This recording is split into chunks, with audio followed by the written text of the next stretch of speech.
ఇక అమెరికా నుంచి దిగుమతి చేసుకుంటున్న ఉత్పత్తులపై సుంకాలను గణనీయంగా తగ్గించేందుకు భారత్ నిర్ణయించినట్లు అధికార వర్గాల ద్వారా తెలిసింది.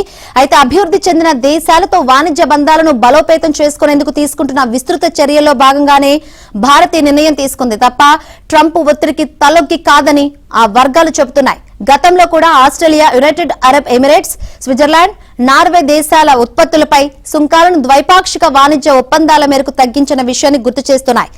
యూరోపియన్ యూనియన్, యూకేతో కూడిన ఇదే రీతిలో ఒప్పందాలు కుదుర్చుకునేందుకు చర్చలు జరుగుతున్నాయని ఆ వర్గాలు పేర్కొన్నాయి. అమెరికా ఉత్పత్తులపై సుంకాల తగ్గింపు నిర్ణయాన్ని కూడా అదే కోవలో చూడాలని చెబుతున్నాయి.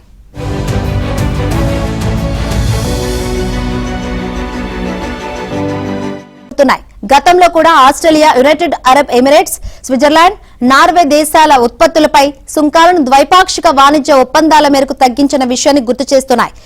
యూరోపియన్ యూనియన్, యూకేతో కూడిన ఇదే రీతిలో ఒప్పందాలు కుదుర్చుకునేందుకు చర్చలు జరుగుతున్నాయని ఆ వర్గాలు పేర్కొన్నాయి. అమెరికా ఉత్పత్తులపై సుంకాల తగ్గింపు నిర్ణయాన్ని కూడా అదే కోవలో చూడాలని చెబుతున్నాయి.